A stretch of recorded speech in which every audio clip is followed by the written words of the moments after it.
ঢাকা বিশ্ববিদ্যালয় ছেড়ে ফারুকি বিশ্ববিদ্যালয়ে ভর্তি হওয়ার বিষয়টি নিয়ে একটু শুনি।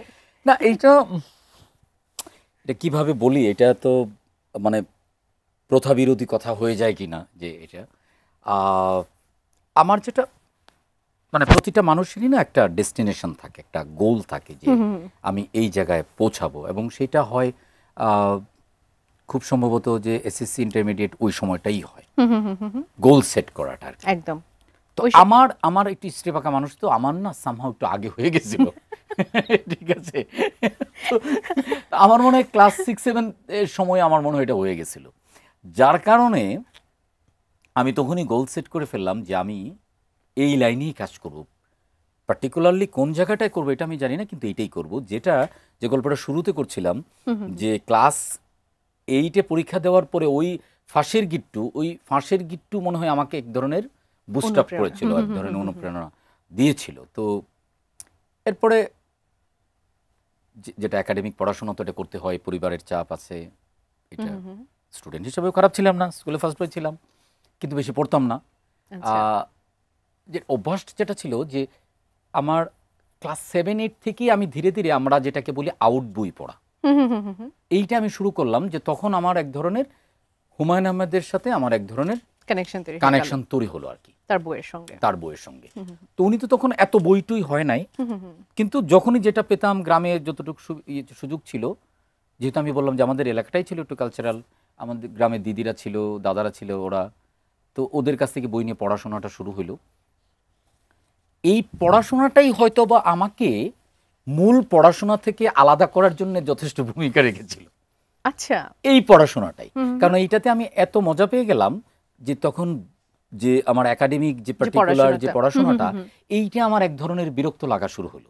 সো আমাকে ঢাকায় আসতে হবে। সো ঢাকায় আসার জন্য আমাকে কি করতে হবে, আমাকে ঢাকায় থাকতে হবে।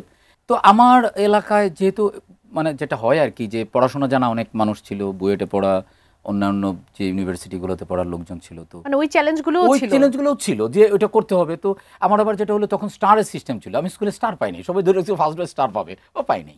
তো এইটা ছিল আরেকটা দুঃখজনক, হতাশাজনক। এবং 704 পাইছিলাম, তখন 750 পাইলে স্টার।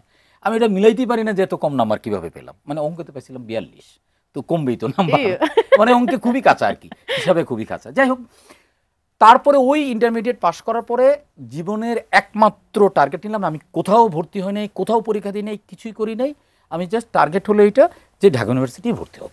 আচ্ছা, তারপর প্রথমবার পরীক্ষা দিলাম, চান্স পাইনি।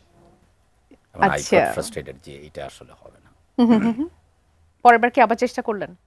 আমার কোনো অপশন নাই, তো আমাকে তো থাকতেই হবে ঢাকায়, কিন্তু ঢাকা ছাড়ি নাই।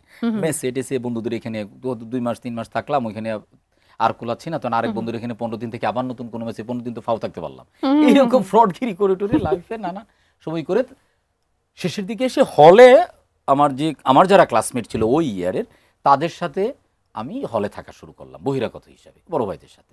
তো এটা যেটা হলো যে ম্যাক্সিমাম সময় আমার খাওয়া থাকা পড়া এটার জন্য একদমই টেনশন ছিল না, টিউশনি জোগাড় করে ফেললাম।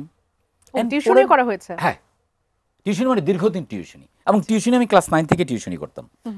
তো মানে আমাদের পারিবারিক অবস্থা, অর্থনৈতিক অবস্থা তত ভালো ছিল না, মানে আমাদের একটা ছিল যে পড়াশোনা করে যে গাড়ি ঘোড়া চড়ে, একটু অ্যাডভান্স ম্যাচিউর ছিলেন, সেজন্য হয়তো আর্নিং শুরুতে, হ্যাঁ ওইটা একটা ছিল আর কি। এটা এরপরের বার আমি চান্স হলো, তারপর 2-3 বছর আমি পড়লাম, পড়াশোনা করে দেখলাম যে না, এইটা আমাকে মোটেও টানছে না, তাহলে কি করা যায়। এর মধ্যে আমি দেখলাম হলো চড়ুইবাতি নামক একটা প্রোডাকশন, মোস্তফা সরোয়ার ফারুকী চড়ুইবাতি, আপনি দেখছেন কিনা জানি, এটা প্রিমিয়ার হয়েছিল জাদুঘরে। এইটা দেখার পরে মনে হয়েছে যে আমি তো এই লোকটাকেই খুঁজছি, ওনার সাথে আমার যাইতেই হবে। এবং ওইটা ওনাকে এমনভাবে প্রোডাকশন এটার ইসের পরে ওনাকে এমনভাবে সেলিব্রেট করলো মানুষে, অনেকক্ষণ হাততালি টালি দিল, সেটা আপনাকে আরো বেশি ইন্সপায়ার করলো। তো দেখতে তো তাহলে